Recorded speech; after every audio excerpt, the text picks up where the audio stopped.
This is a tutorial on how to view student reports on Nearpod. So once students have completed the questions all throughout your presentation or activities, you can check periodically, or you can wait until after the due date and you can just look at the report once. Obviously, you can look at it as much as you need to, and it will continue to update if more students go back and then complete the presentation. I'm going to go ahead and look at this one right here because I know we've got some good reports on it. You click on the three dots very simply and just go down to reports. Okay, right away I'm going to highlight, and it's going to show me all my different sessions. So if you posted it in different classes on Google Classroom, then they'll each show up as a different session as long as you created those different sessions. See an earlier tutorial if you're interested in learning how to do that. I'm going to click on whichever one I'd like to view. Okay, and it's going to give me right off the bat a summary. So if I'm just looking for participation, I want to know who completed it.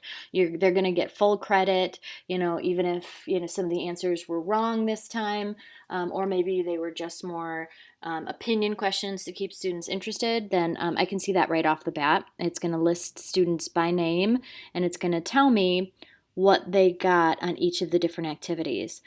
You can see for this particular one, I did not have a quiz, which is why it's just kind of like dashed out there. It's not that those students didn't do that, obviously. It's that I did not assign a quiz. So it's going to list all the features up here at the top. If you didn't use those features in that particular Nearpod, then there's not going to be a score for it.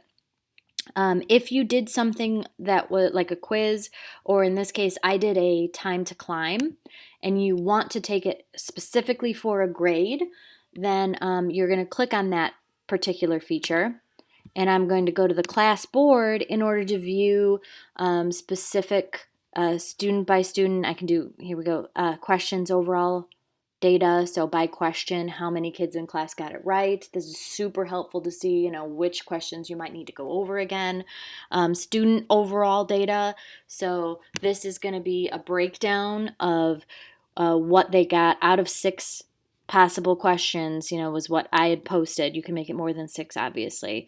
What each individual student's score was, as well as over here you can see how the class did on average. So the class average in this case was a 79%. So, and you can see as well, there were some no answers, which obviously affects that, but you can see that students didn't answer some of the questions. So very, very helpful. Lots of stuff to kind of sift through. Those are the big ones, I think, especially if you're trying to look for participation or specific grades. But lots of different things to click on there and check out to really get some good data on your students. So please let me know if I can help you as you go through and you're analyzing some of this stuff. You do need to be in Google Chrome. If you're having any trouble, I've had trouble with Safari before. I've never had any trouble in Google Chrome. So if you're using anything other than Chrome and it's your reports are taking forever or they're glitchy, then go ahead and open up in Chrome and that should solve it. Thank you very much. O'Rourke, if you have any questions.